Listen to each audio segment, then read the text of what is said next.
jefe se burló de mí. 10 años después compré su empresa. La primera vez que entendí cómo funcionaba el poder no fue en una universidad, ni leyendo un libro, ni escuchando a un mentor.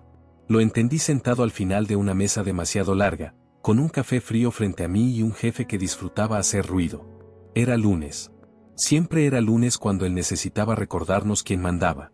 La sala de juntas del piso 23 tenía algo perverso. Estaba diseñada para que el que se sentara en la cabecera pareciera más grande de lo que realmente era. El cristal, la altura, la ciudad a nuestros pies, todo conspiraba para inflar el ego de un hombre que confundía liderazgo con volumen. Yo estaba ahí, como siempre, al fondo. No por timidez. Por estrategia. Había aprendido pronto que quien se coloca en el centro del escenario se vuelve un objetivo. Y yo no tenía ningún interés en ser observado todavía. Mientras mis compañeros hablaban, demasiado, siempre demasiado, yo escuchaba. Tomaba notas. No de lo que decían, sino de cómo lo decían. ¿Quién dudaba? ¿Quién exageraba? ¿Quién defendía ideas que no entendía del todo? Mi jefe hojeaba los informes con ese gesto teatral que usaba cuando quería humillar a alguien. Pasaba las páginas rápido, como si todo fuera basura reciclable. A ver, dijo, lanzando mi documento sobre la mesa. Explíquenme algo. Silencio. 10 horas de trabajo para decirme lo que ya sé, continuó. ¿Esto es análisis o es relleno? No levanté la vista de inmediato. Aprendí hace tiempo que reaccionar rápido es regalarle control al otro. Cuando hablé, mi voz fue plana. Sin emoción. Sin defensa. Es una síntesis, no un análisis completo. Las risas fueron pequeñas, pero claras. Él sonrió. Eso era lo que buscaba. ¿Una síntesis? Repitió. Aquí no pagamos por resumidores. Pagamos por gente que piensa. Ese fue el momento exacto. No cuando se burló. No cuando los demás bajaron la mirada para no ser los siguientes. Sino cuando entendí algo definitivo. Nunca me vería como un igual. Y eso era una ventaja. Asentí. Tomé el informe. Anoté una corrección que nadie entendió. Y guardé silencio. Ese día volví a casa caminando. No por falta de dinero, sino por necesidad mental. Caminé horas. Pensando. No en venganza. Nunca en venganza. Pensé en tiempo. Ellos pensaban en el trimestre. Yo empecé a pensar en 10 años. Esa noche, en mi departamento vacío, pegué una hoja en la pared. Escribí una sola frase. No compitas. Diseña el tablero. Todavía no tenía empresa. No tenía socios. No tenía capital. Pero tenía algo mucho más peligroso. Paciencia. Ser invisible es un privilegio que pocos saben usar. Durante años, en esa empresa, nadie me pidió opinión estratégica.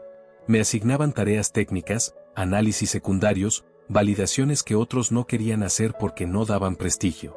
Yo aceptaba todo sin resistencia.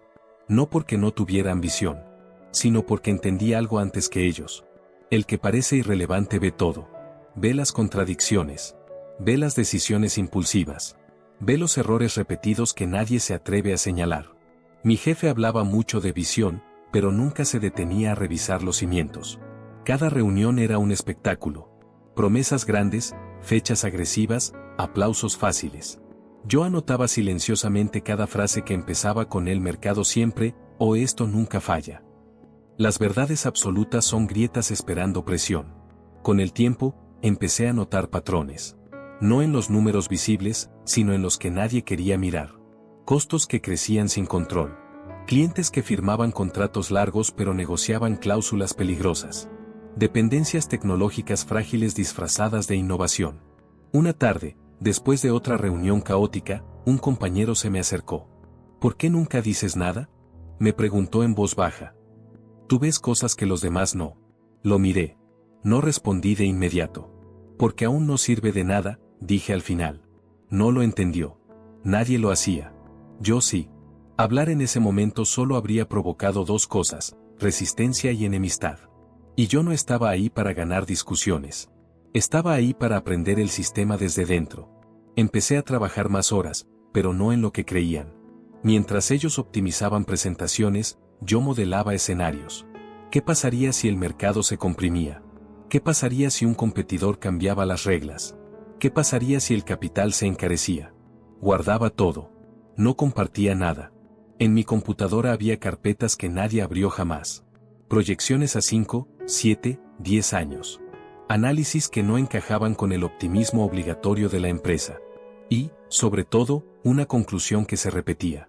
La empresa no estaba construida para resistir. Estaba construida para impresionar. Mi jefe seguía usando la humillación como herramienta. Cada vez más pública. Cada vez más innecesaria.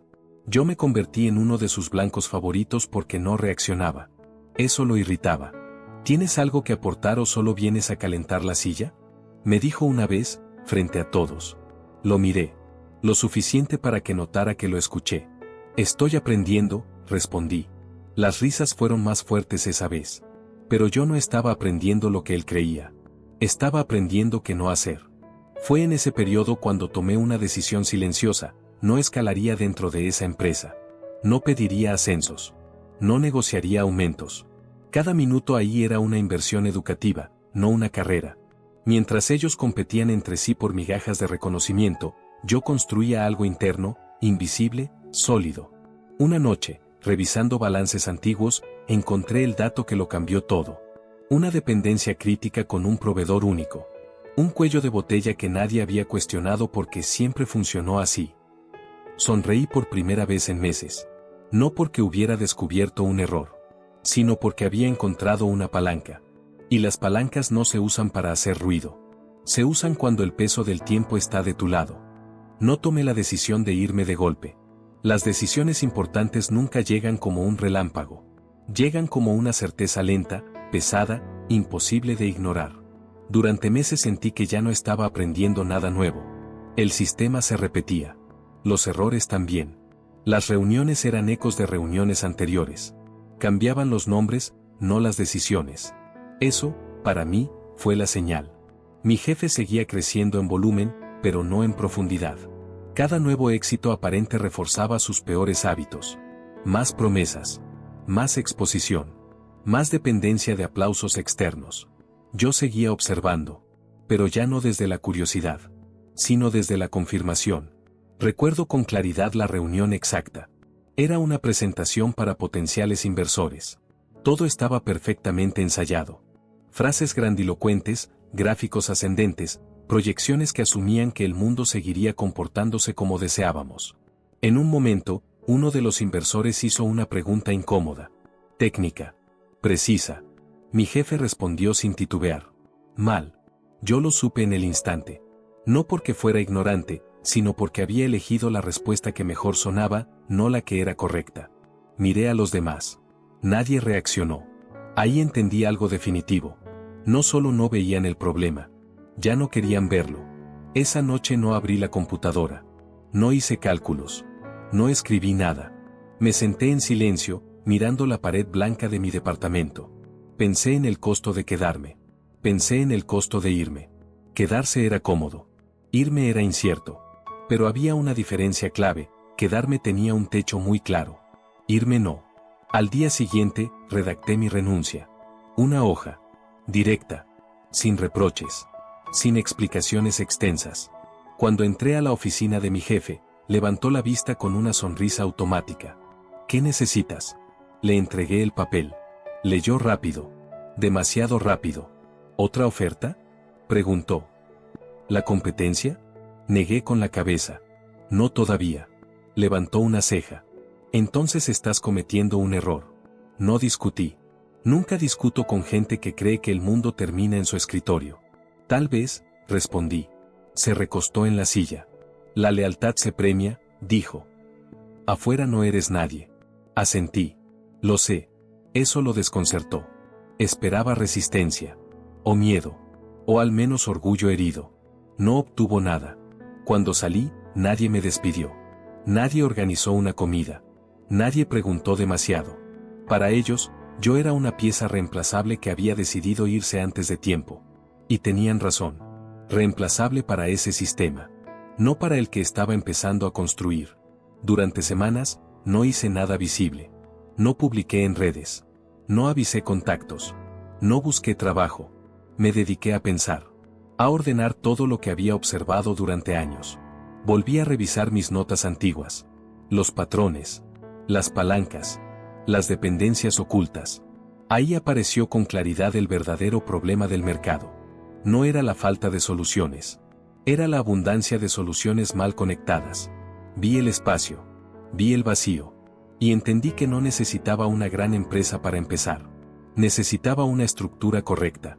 Esa fue la noche en que abrí un documento nuevo. Título simple. Versión 1.0. No de una empresa. De un sistema. Nadie te prepara para el silencio absoluto que viene después de una decisión correcta. Los primeros meses fuera de la empresa fueron extraños. No había correos urgentes. No había reuniones inútiles. No había ruido. Solo tiempo. Y el tiempo, cuando no se sabe usar, se vuelve un enemigo. Yo lo convertí en materia prima. Establecí una rutina estricta. Me despertaba temprano, no por disciplina moral, sino porque las mejores decisiones se toman antes de que el mundo empiece a opinar. Trabajaba solo. Sin música. Sin distracciones. Un cuaderno, una computadora y una regla clara. Cada idea debía resistir ser atacada desde todos los ángulos. No estaba construyendo una empresa. Estaba construyendo un criterio. Muchos creen que emprender es tener una gran idea. Eso es falso. Las ideas sobran. Lo escaso es la capacidad de descartar el 90% de ellas sin apego emocional. Yo descarté casi todo. El modelo inicial murió 5 veces en 6 meses. Cada versión parecía buena hasta que la llevaba al extremo.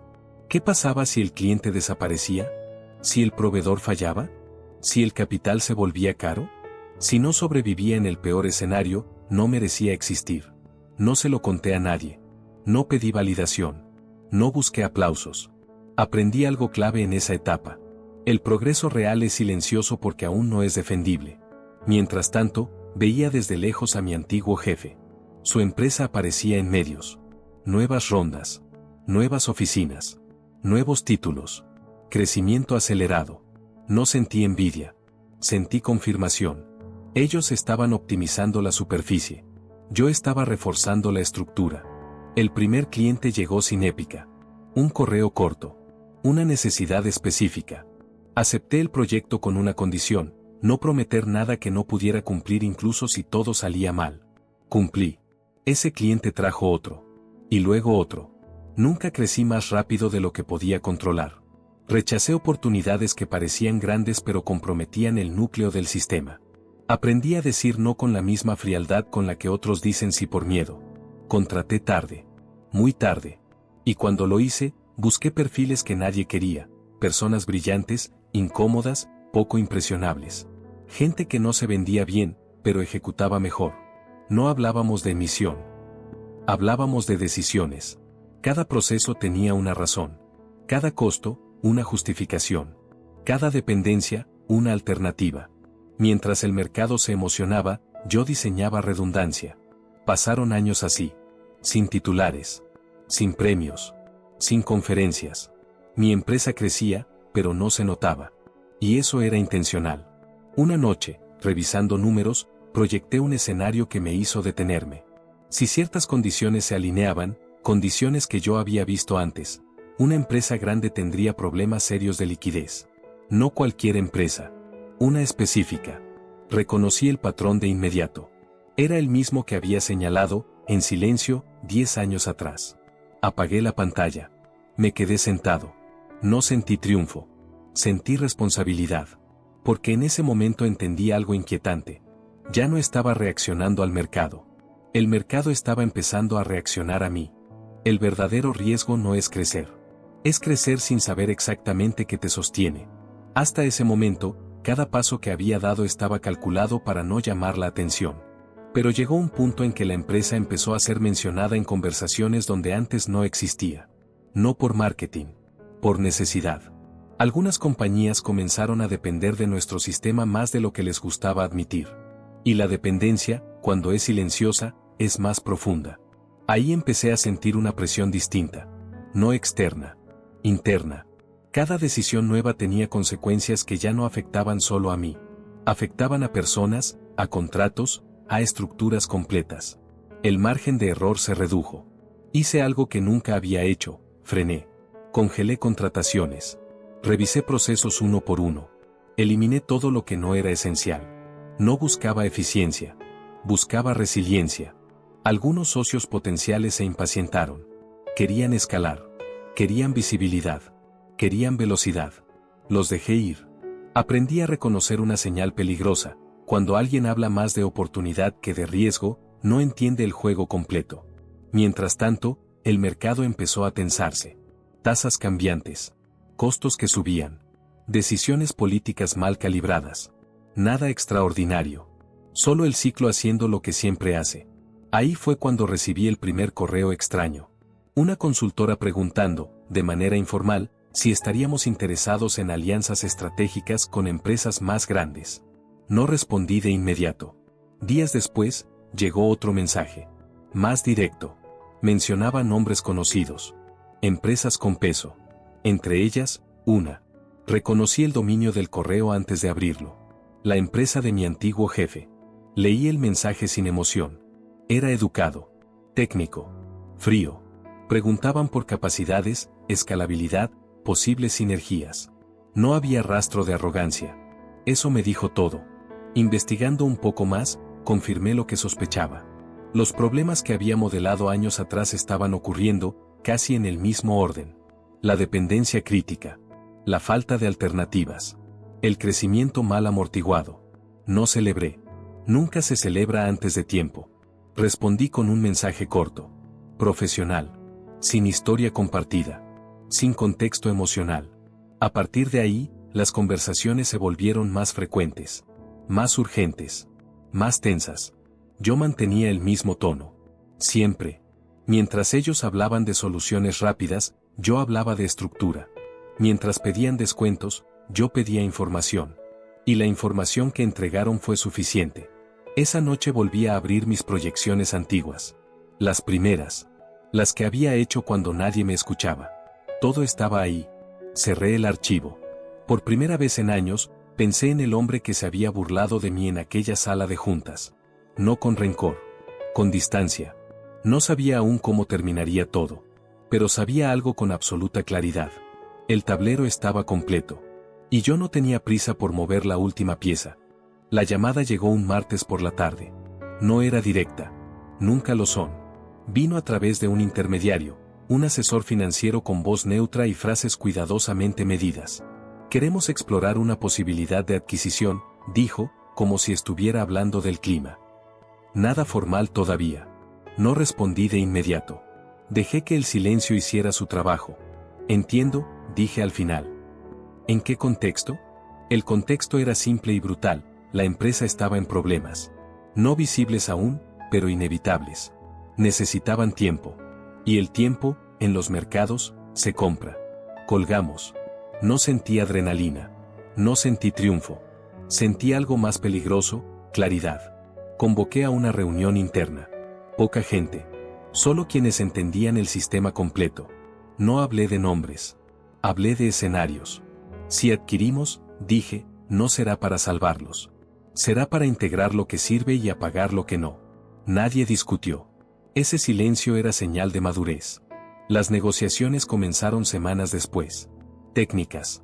Lentas. Ellos necesitaban velocidad, yo imponía ritmo. Pedí auditorías profundas. Acceso completo. Transparencia total. Aceptaron todo. Eso me confirmó la urgencia. El día de la reunión presencial, entré a la sala sin expectativas emocionales. Era más pequeña que la del piso 23. Menos vidrio. Menos pretensión. Y ahí estaba él. Más viejo. Más cansado. Menos seguro. Nuestras miradas se cruzaron apenas un segundo. Suficiente para que me reconociera. Demasiado poco para que pudiera procesarlo. No sonreí. Durante horas hablamos de números, activos, pasivos, proyecciones. Yo hacía preguntas incómodas. Precisiones quirúrgicas. Él intervenía poco. Ya no dirigía la conversación. En un momento, intentó recuperar algo de control. Nunca imaginé este escenario, dijo, mirando los documentos. Lo miré. Los escenarios no se imaginan, respondí. Se modelan. No fue una frase para herir. Fue un hecho. Al final, el acuerdo quedó sobre la mesa. Condiciones claras. Sin épica. Sin concesiones innecesarias. Firmé después de revisar cada cláusula 2 veces. Antes de levantarme, hice una pausa. ¿Hay algo más?, dije. Él levantó la vista. Hace 10 años, continué, me preguntó por qué debería pagarme un sueldo. Silencio absoluto. La respuesta era esta, añadí, señalando el contrato. Solo que aún no existía. No esperé reacción. No la necesitaba. Salí de la sala sin sentir victoria. Porque la victoria ruidosa es frágil. Esta no lo era. Después de la firma, no hubo celebración. No por modestia calculada, sino porque entendí algo que pocos comprenden cuando alcanzan una posición dominante: ganar cambia el tipo de problemas, no los elimina. La adquisición fue noticia en círculos cerrados. No hubo titulares estridentes, pero el mercado lo notó. Algunos competidores se replegaron. Otros empezaron a observarnos con una atención distinta, más cautelosa. El poder real no provoca aplausos. Provoca silencio estratégico. Dentro de la empresa, la transición fue quirúrgica. No llegué con discursos. No prometí nuevas eras. Me limité a ejecutar. Algunas áreas se integraron. Otras se cerraron sin dramatismo. La gente correcta entendió rápido. La incorrecta se fue sola. A él lo mantuve un tiempo. No por compasión. Por estabilidad. Su presencia calmaba a quienes aún no entendían el cambio. Yo operaba desde atrás, como siempre. Un día, pidió hablar conmigo. Nunca te entendí, dijo. Creí que te faltaba ambición. Lo escuché sin interrumpir. Nunca quise tu lugar, respondí. Quise tu punto ciego. No hubo respuesta. No hacía falta. Con el tiempo, su rol se volvió innecesario. Se fue con un acuerdo digno. Sin escándalos. Sin historias épicas para contar. Yo volví a mi rutina. Porque el objetivo nunca fue derrotar a alguien. Fue construir algo que no dependiera de gritar más fuerte que los demás. A veces, en reuniones con nuevos directivos, veo el mismo patrón que vi años atrás. Gente confundiendo visibilidad con valor. No los corrijo de inmediato. Los observo. Sigo creyendo en lo mismo que escribí en aquella hoja pegada a la pared. No compitas. Diseña el tablero. La diferencia es que ahora sé el costo real de hacerlo. Hoy, cuando alguien me pregunta cómo lo hice, no sé qué responder sin mentir. Porque la versión que esperan es simple: una historia de genio, de talento excepcional, de una inteligencia fuera de lo común que venció todas las probabilidades. Esa versión es cómoda, inspiradora, falsa. La verdad es menos brillante y más útil. No gané porque fuera más inteligente. Gané porque esperé más que los demás. Esperé a entender antes de opinar. Esperé a construir antes de mostrar. Esperé a que el tiempo trabajara a mi favor mientras otros lo gastaban buscando aprobación. Aprendí que el mundo empresarial no castiga la lentitud, castiga la improvisación.